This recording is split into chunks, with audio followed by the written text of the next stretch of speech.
یا بیٹے نظر آئے یا باپ یا بیٹے، اور آسان کروں اس کاندھے پر یا ابو طالب کا بیٹا نظر آیا یا ابو طالب کے پوتے نظر آئے، جوش پر کوئی اور نظر نہیں آیا۔ اب میرے عزیزو ذرا سا غور کریے گا، یہ ہے کردار۔ کہا کہ مجھے کردار کے ذریعے سے پہچانا، اور اہل بیت چاہتے ہی یہی ہے کہ تم کردار کو بلند کرو۔ کردار کو کیسا کردار؟ دیکھیے مولا نے فرمایا کہ 3 چیزیں ایسی ہیں جس میں مذہب نہ دیکھنا، انسانیت دیکھنا۔ غور کریے گا نا، اب یہ پورا انسانیت پہ ہی چل رہا ہے نا، تھوڑا سا یہ بھی سن لیجیے۔ کیا ہے یہ 3 چیزوں میں مذہب کیا دیکھنا؟ انسانیت۔ پہلی چیز بر الوالدین، والدین کے ساتھ حسن سلوک، اگرچہ وہ کافر و مشرک ہی کیوں نہ ہو۔ تو جب اسلام کافر و مشرک ماں باپ کے احترام کا قائل ہے، تو جو مومن ماں باپ ہوں، عزادار ماں باپ ہوں، کیسے پسند کرے گا کہ ان سے جھڑک کر کوئی بات کرے؟ نہیں غور کرے، کیسے پسند؟ سوچنے کی بات ہے نا۔ اب الوفاء بالعہد، جس کسی سے بھی وعدہ کرو، اچھا بات آ رہی سمجھ میں نا، وہ کیا مطلب ہے؟ اس میں نہ دیکھنا کہ صاحب ہم نے نان مسلم سے وعدہ کیا تھا تو پورا نہیں کریں گے، اگر وعدہ کیا ہے تو پورا کرو۔ رد الامانہ، امانت واپس کرو چاہے جس کی ہو، چاہے جس کی ہو۔ یہ خیال نہ کرنا کہ کافر کی امانت ہے تو نہ دیں، مشرک کی امانت ہے تو نہ دیں۔ تو رسول کے پاس کس کی امانتیں تھیں؟ تاریخ پہ ہے نا نظر، رسول کے پاس کس کی امانتیں تھیں؟ مسلمانوں کی، مومنین کی، یعنی کافروں کی اور مشرکوں کی امانت تھی۔ اب کتنا امین ہے یہ رسول کہ کافروں کو اپنی اولاد پہ بھروسہ نہیں، امانت اپنے گھر نہیں رکھوا رہے ہیں۔ آپ ذرا غور کریے، جن کی امانتیں رسول کے پاس ہیں ان کی اپنی فیملی بھی تو ہے کہ نہیں؟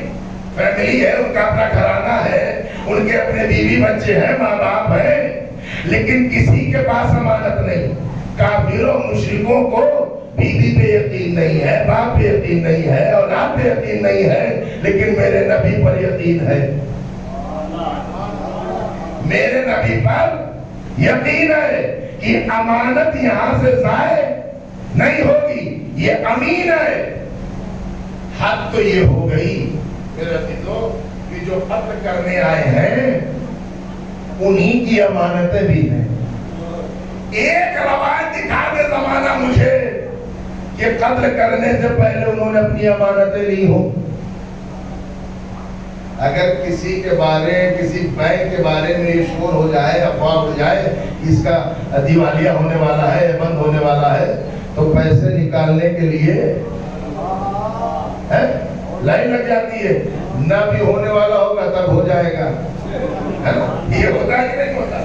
لیکن کافروں مشرکوں نے کسی نے اپنی امانت نہیں لی، ایک دن پہلے امانت لے لیتے، لیکن وہ جانتے ہیں کہ یہ مر بھی جائے گا، امانت نہیں مرے گی۔ کہیں اور کیا آپ نے؟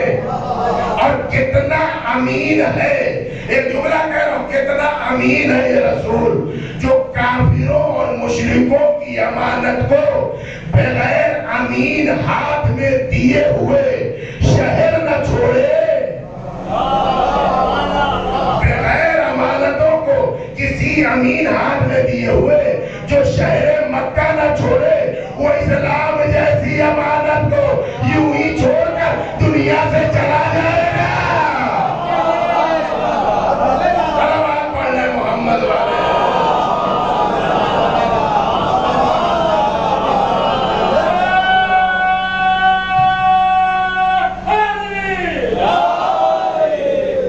عزیزوں ذرا سا غور کریے گا.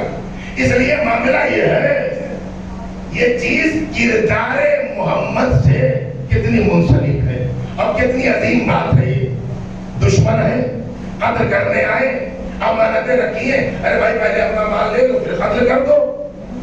قتل کر دو گے تو ملے گی کیسے؟ کام کلمہ بھلے نہیں پڑھتے لیکن اتنا یقین ہے کہ امانت نہیں مرے گی. امانت کہیں نہیں جائے گی، امانت محفوظ رہے گی. ٹھیک ہے. اور جو بات میں کہہ رہا ہوں میں اپنے بزرگوں سے دعا چاہوں گا. میں پورا واقعہ نہیں بول رہا، اشارہ کر رہا ہوں. رسول نے کہا یا علی میرے بستر پر سو جاؤ. ٹھیک ہے، ملا کراچی میرے بستر پر سو جاؤ. امانتوں کو واپس کر دینا کوئی لسٹ نبی نے نہیں دی ہے، کوئی فہرست نبی نے اتنی اس کی نہیں. صرف یہ کہا امانتیں دے دینا. یا رسول اللہ یہ بھی تو بتا دیجئے کتنی کس کی ہے. اور نہیں کیا آپ نے. یا رسول اللہ یہ تو بتا دیجئے کتنی کس کی امانت ہے کہ اگر یہ بتا دوں تو علی کیسا. میں ذرا غور کری، اگر یہ بتا دوں تو علی کیسا. میں نے کہا پھر یا رسول اللہ کیا معاملہ ہے؟ کہ ید علی ابن ابی طالب، میرا ہاتھ علی کا ہاتھ ہے. جو میرا ہاتھ ہے وہی علی کا ہاتھ ہے، جو علی کا ہاتھ ہے وہی میرا ہاتھ ہے. اچھا کیا کیا رسول نے؟ علی میرے بستر پر سو جاؤ. امانت کو صبح دے دینا. خدا کی قسم یہی جملہ کافی ہے علی کا یقین کے ساتھ بستر پہ سو جانے کے لیے. یہی ایک جملہ کیا کہ یہ امانتیں کافروں کو واپس کر دینا. علی یقین کے ساتھ سو گئے. مولا نیند کیسے آ گئی؟ تلواریں ہیں، دشمن ہیں، تلواریں چمک رہی ہیں. کہا مجھے تلواروں کا ڈر نہیں ہے، اپنے رسول کے قول پر یقین ہے. جب رسول نے کہا صبح امانت دینی ہے تو صبح تک کی زندگی میرے رسول نے دے دی. صلوات پڑھ لیں محمد والے محمد.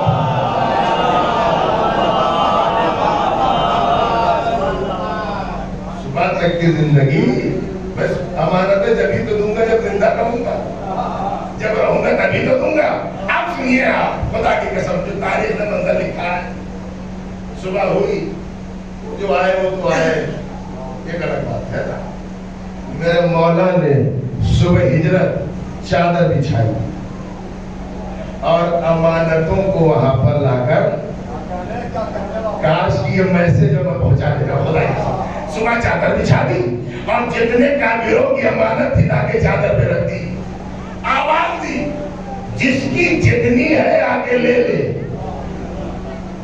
جس کی جتنی ہے آگے لے لے، لیکن خبردار اتنی ہی لینا جتنی ہے. حضر کر رہے بھائی آپ دیکھیے، جس کی جتنی ہے لے لے لیکن اتنی ہی لینا جس کی جتنی ہے.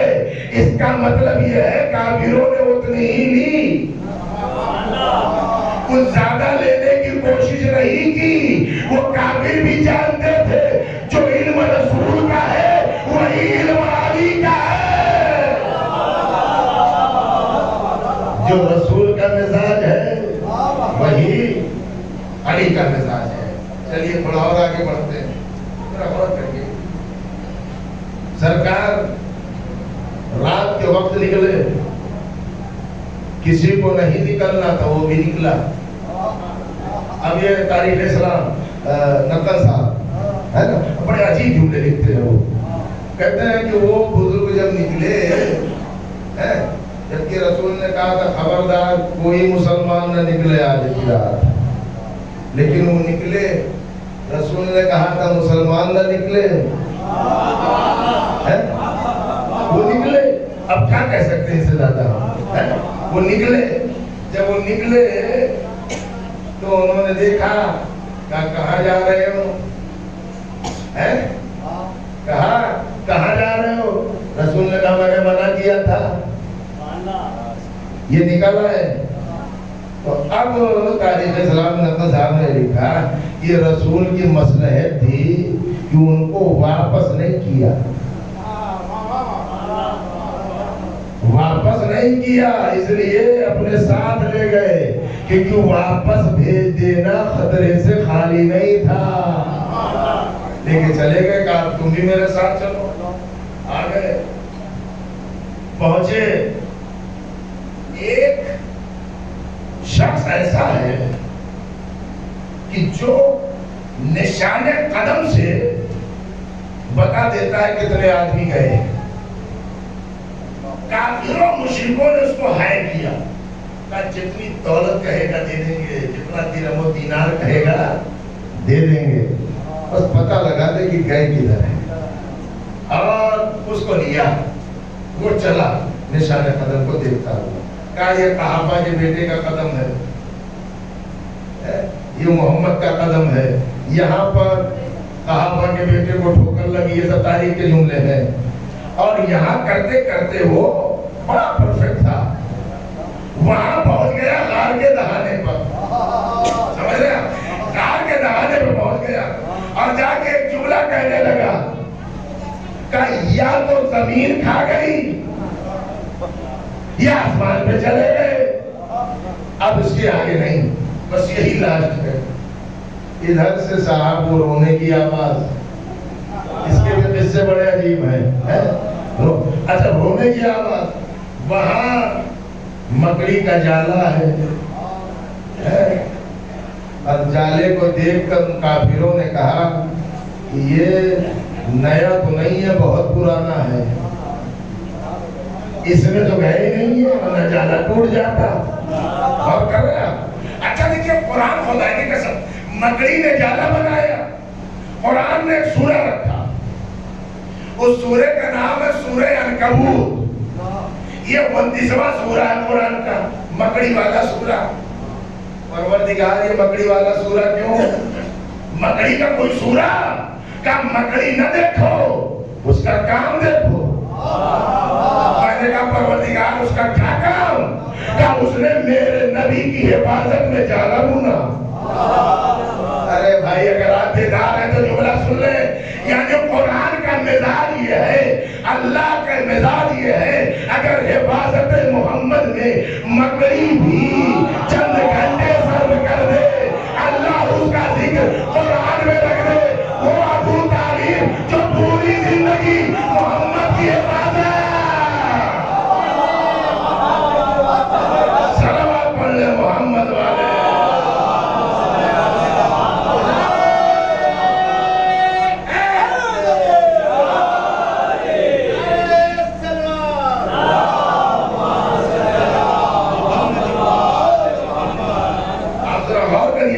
یہ وہ بات ہے جس میں غور کرنے کی ضرورت ہے۔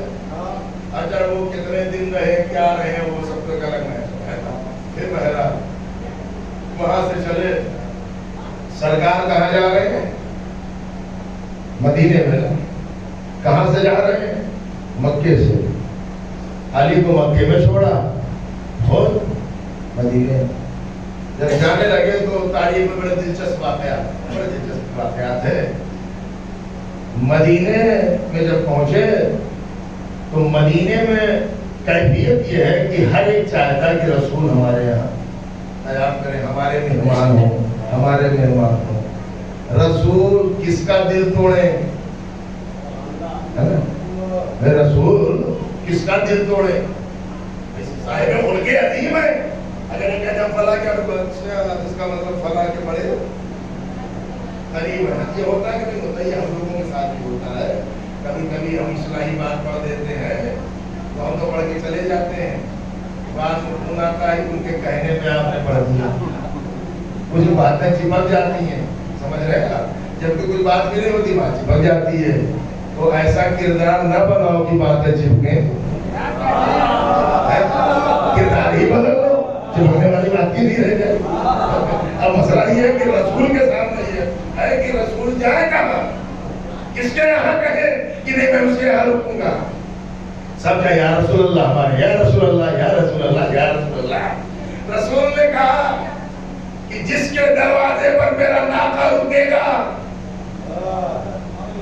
میں اس کے یہاں قیام کروں گا. یا رسول اللہ، آپ نے اپنا فیصلہ، اپنے قیام کا فیصلہ ناقے پر ہے نا، یہ بات لگ رہی ہے نا. آپ کو ڈیسیزن لے لیں، آپ اگر جس کے یہاں میرا ناقہ ہے میری روٹی رکے گی میں اس کے یہاں مہمان ہو جاؤں گا، اس کے یہاں رک جاؤں گا. صرف یہی نہیں کہا بلکہ آگے کہتے ہیں جہاں ناقہ رکے گا میں رکوں گا. کیوں؟ فَإِنَّهَا مُعَلَّمَةٌ، اس لیے ناقہ ہے لیکن پڑھا لکھا ہے. ارے بھیا کیسے میں آپ کے سامنے یہ بات رکھوں؟ ناقہ ہے، پڑھا لکھا ہے. اب میں زمانے سے یہ تو کہوں گا نبی کو ان پڑھ کہنے والوں جس کی سواری ان پڑھ نہ ہو. یہ معلمہ پڑھا لکھا ہے جہاں رکے گا. اچھا ناقہ پڑھا لکھا ہے جس پر نبی سوار ہوتے ہیں، جو نبی کی سواری ہے نا. تو جس پر نبی سوار ہوں وہ پڑھا لکھا. بہت دھیرے سے کہہ رہا ہوں. تو جو نبی کے کاندھے پہ سوار ہو، اچھا آپ نے دھیرے سے کہہ دیا، آپ نے دھیرے سے سن لیا. آپ کو تو جب مزہ آتا ہے جب مولانا اپنا پورا چہرہ لال پیلا کر لیتے ہیں تب آپ سمجھتے ہیں کہ بات بہت وزنی ہے. لیکن بات تو یہ بھی ہے جب نبی جس پہ سوار ہو جائے، جب وہ تو جو نبی کے کاندھے پہ سوار ہو جائے، جو نبی کے کاندھے پہ سوار ہو جائے. چلیے میں آپ کو ایک عجیب منظر دکھاتا ہوں. مسجد نبوی، رسول کے پیچھے نمازیوں کی صف، وہ مقدس نمازی، شروع کے مسلمان پکے والے، بالکل مسلمان. مسجد امام حسین کا مسجد میں رسول کے پشت پر آنا. دوسری طرف اپنا گھر اور اس گھر میں ماں کی چادر میں آنا. ٹھیک ہے. دیکھیے امام کی بصیرت دیکھیے، نگاہ دیکھیے. جب چادر میں آنے کی باری آئی تو امام حسین نے اجازت لی یا نہیں لی؟ نانا اجازت ہے میں چادر میں. اچھا نماز میں پشت پر بیٹھنے کی اجازت لی؟ نہیں لی نا. کوئی روایت دکھائیے کہ کام نانا آپ اجازت دے میں آپ کی پشت پہ بیٹھ جاؤں؟ نہیں کہا. یعنی اللہ کا گھر، اللہ کی نماز، وہاں اجازت نہیں لے رہے ہیں. اپنے گھر میں اپنی ماں کی چادر میں آنے کے لیے بات پہ بہت بڑی ہے، ہو بھی چکی ہے اگر آپ سمجھے. یہ بات سمجھ میں آ رہی ہے. اچھا دونوں بچپنے کا واقعہ ہے. میرے رسول کی زندگی کا ہی واقعہ ہے نا. اس پر آنا بھی اور ماں کی چادر میں آنا بھی. عقل یہ کہتی ہے کہ اپنے گھر میں اپنی والدہ کی چادر میں آنے کی اجازت کی ضرورت تو ہے نہیں. اپنا گھر، اپنی ماں کی چادر، اجازت کیا؟ اجازت وہاں لینی ہے. پورا بھائی نماز ہے، اللہ کا گھر ہے، جہاں اجازت لینی ہے وہاں لی نہیں. کہا کہ تمہارے کہنے سے امامت کے فیصلے نہیں ہوتے، تمہارے مشورے سے امامت کے فیصلے نہیں ہوتے. امام جہاں سمجھتا ہے اجازت وہاں اجازت لیتا ہے، جہاں اجازت کی ضرورت نہیں وہاں اجازت نہیں لی. بھائی نانا نماز میں لباسا پشت پر بغیر اجازت. مولا حسین آپ اپنے گھر میں اپنی ماں کی چادر میں آنے کے لیے اجازت کیوں لے رہے ہیں؟ کہا میں اس لیے اجازت لے رہا ہوں کہ چادر میں آنی ہے آیت تطہیر. چادر میں آنی ہے آیت تطہیر. اگر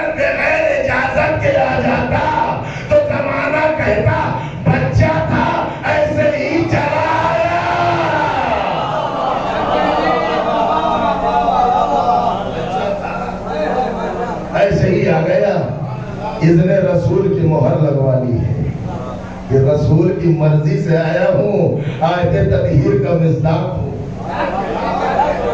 آیت تطہیر کا مصداق ہوں۔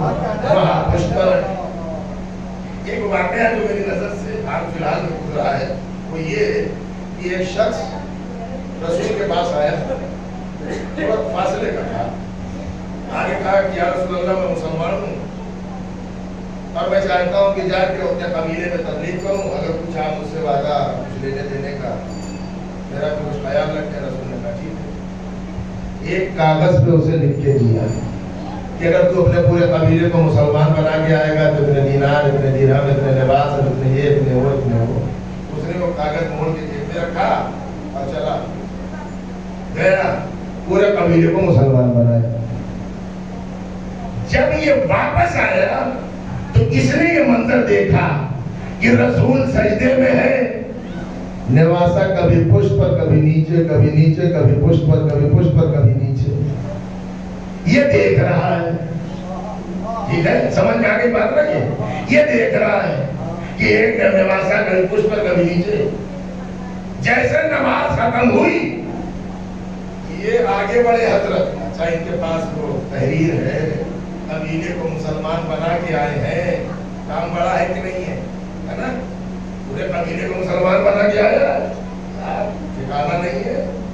ایک مرتبہ آگے بڑھا اور آگے بڑھ کے کہنے لگا یا رسول اللہ اس بچے نے آپ کی نماز توڑ دی، آپ کی نماز تو باطل ہو گئی، آپ کی نماز تو بیکار ہو گئی۔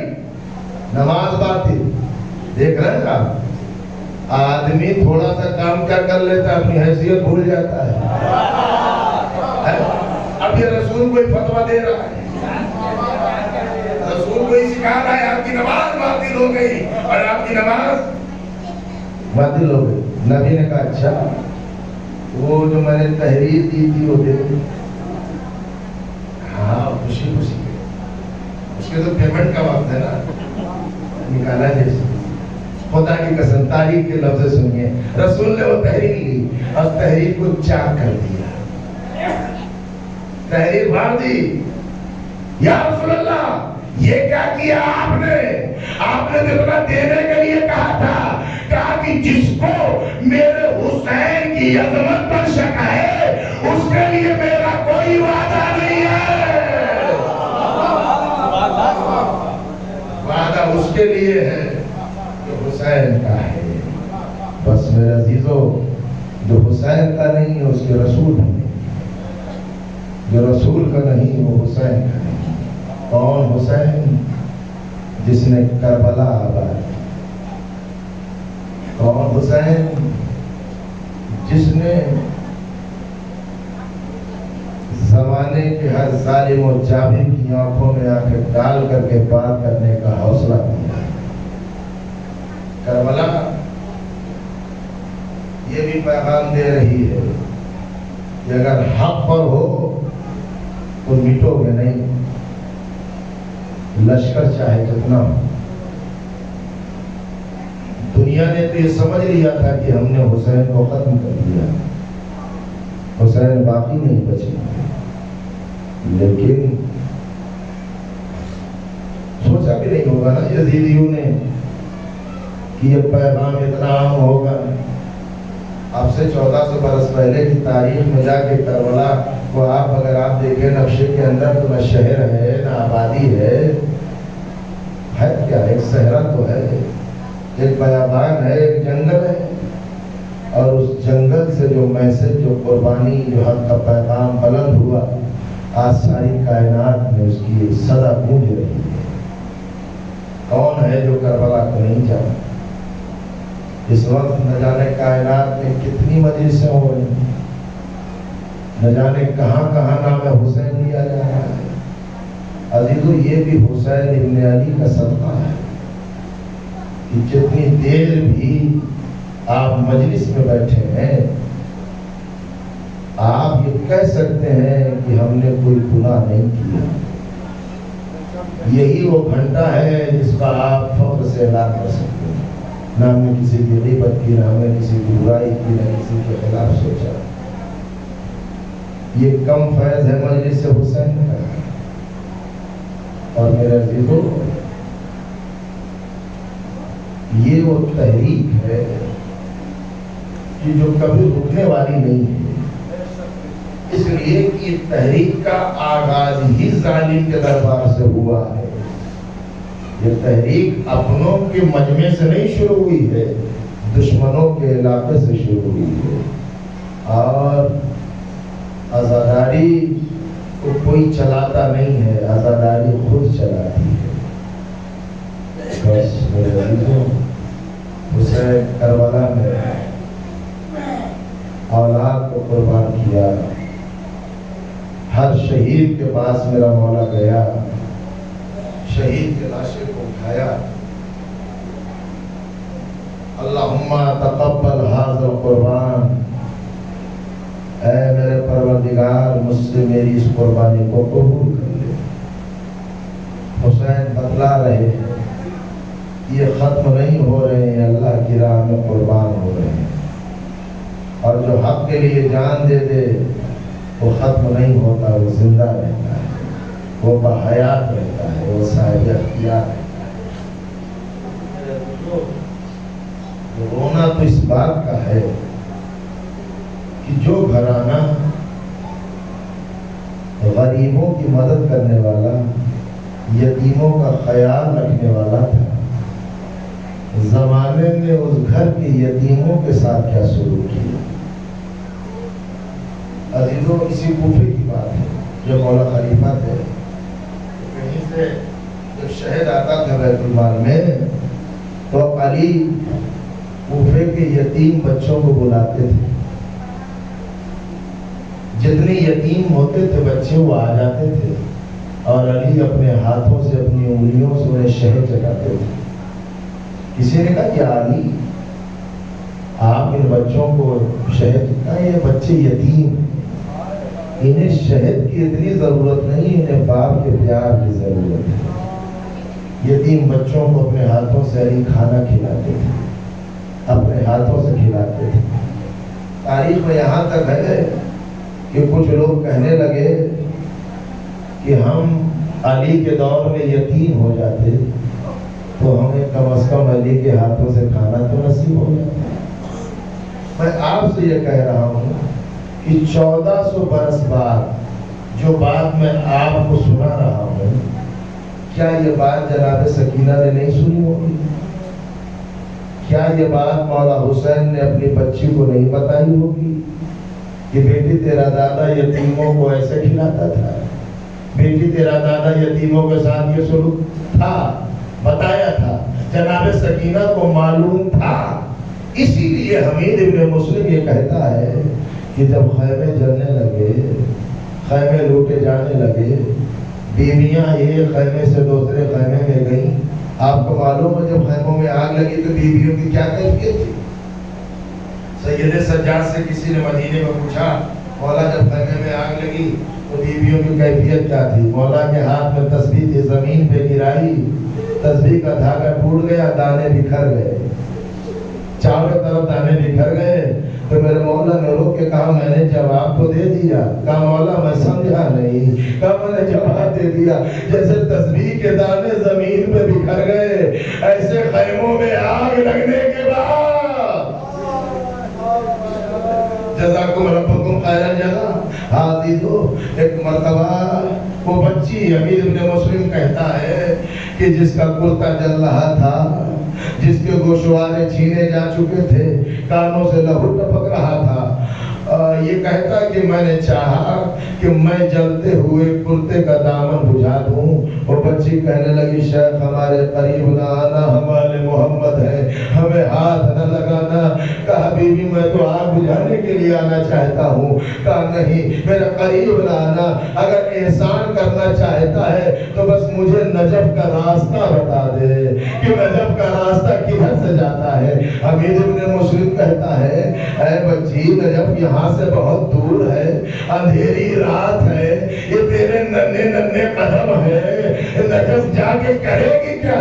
کہ نجف میں میرا دادا رہتا ہے، میرے بابا نے بتایا تھا کہ میرا دادا یتیموں کا بڑا خیال رکھتا ہے، میں جا کے دادا کے قبر سے لپٹ کے کہوں گی اے دادا دوسروں کے یتیموں کا اتنا خیال، دادا میں بھی آپ کی یتیم بچی ہوں۔ اجرکم اللہ۔ دادارو یہ جناب سکینہ ذرا تصور کریے گا، ایک عجیب کیفیت ہے، وہ اندھیری رات، وہ بچے سہمے ہوئے ہیں، اور ایسی کیفیت میں حسین کی یتیمہ اپنے بابا کو تلاش کرتی ہوئی چلی۔ بابا پانی دیتا ہے کوئی اور نہ غذا دیتا ہے، ماں کی گودی میں جو بیٹھوں تو اٹھا دیتا ہے، بے پدر جان کے ہر ایک ستاتا۔ عجیب عجیب اب اس نے میرے عزیزو ذرا غور کریے گا، جو بھی آتا ہے تماچا وہ لگا دیتا ہے۔ آپ یہ نہ محسوس کریے کوئی ایک معلوم تھا، حسین کی یتیمہ کو تماچا نہ جانے کتنوں نے مارا ہے، جو بھی آتا ہے تماچا وہ لگا دیتا ہے۔ بابا جلتے ہوئے خیموں سے کیسے نکلتی میں، عجیب مصرے جناب میر انیس نے کہے ہیں، پیام آدمی نے کہے ہیں، یہ وہ کیفیت ہے جو شان غریبہ کی ہے۔ عزیزو آپ نے یہ سنا ہوگا نا کہ جناب سکینہ آئی باپ کے سینے سے لپٹ گئی، مقتل کے جملے اس سے بھی سخت ہیں۔ جب بچی باپ کے قریب آئی ہے نا تو پہلے بابا کے لاشے کا طواف کرتی رہی، اس لیے کہ پورے جسم پر تیر لگے ہوئے تھے۔ سکینہ جگہ تلاش کرتی رہی، میں بابا کے اوپر کیسے لیٹوں؟ عزیزو اس یتیمہ نے تیروں پہ سر رکھ دیا۔ آپ کبھی بچے کو آغوش میں لیتے ہیں نا تو بچے کی عادت ہوتی ہے، کبھی پیشانی پہ ہاتھ لگاتا ہے، کبھی کانوں کو چھوتا ہے، کبھی رخسار کو چھوتا ہے، بڑا حساس شیر ہے۔ ایک مرتبہ جناب سکینہ نے ایک مرتبہ گردن کی طرف جب ہاتھ بڑھائے تو کہنے لگی بابا آپ کا سر کہاں ہے؟ اے بابا آپ کا سر موجود نہیں ہے۔ عزیزو یہ حسین کی یتیمہ کربلا سے لے کے کوفہ سے لے کے شام، کتنے ظلم و ستم حسین کی یتیمہ نے سہے ہیں۔ عزیزو سید سجاد اکثر کہتے تھے مجھے آج بھی اپنی بہن کا وہ جملہ رلاتا ہے، جب مجھے یاد آتا ہے جب سکینہ پوچھتی تھی اے بھیا ہمیں اپنے وطن جانا کب نصیب ہوگا، ہم اپنے وطن کب جائیں گے؟ عزیزو جو وطن جانے کے لیے تڑپتی رہی آج بھی قید خانے میں، آج بھی تنہا ہے۔